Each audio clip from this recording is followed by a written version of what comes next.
So, gusto ko lang ulitin kasi kanina masyadong yung iba, hindi ninyo narinig kung ano yung mensahe ni Pangulong Duterte sa inyong lahat.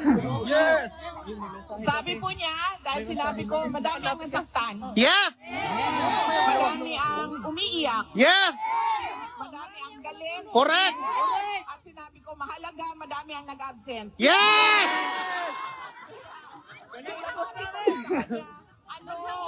Ano ang gusto mo ipaabot sa kanila? Tupad AX. Ang una niyang tanong is nandyan sila sa labas.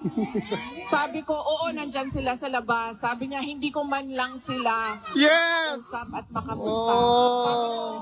darating tayo dyan. Yes! Pero sabi ko, ibigay mo muna ngayon ang sa akin ang mensahe mo para Yeah. sa kanila. So sinabi niya, unang-una, relax lang. Yes! Relax pa kami nito. May hangganan ang lahat. Ha?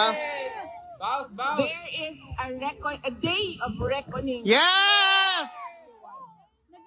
So, Kahit ang panahon, umiiyak. para sa inyong lahat.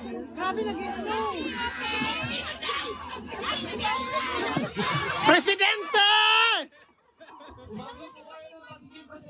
Ikaw na yun! Duterte! Duterte! Duterte! Duterte! Duterte! Duterte! Duterte! Unsa ka gwapa? Ang ibang partida!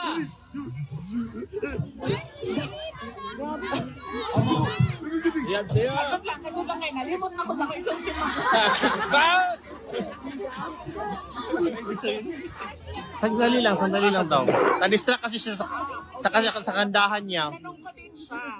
Kasi masakit sa akin na nakikita na umiyak kayo. Yes. Alam mo yun? Masakit sa akin yun. Kasi, alam nyo yun, parang hindi naman kasi dapat ginagawa sa inyo yan. Alam mo yun? Hindi dapat siya ginagawa sa inyo yan. So, tinanong ko siya.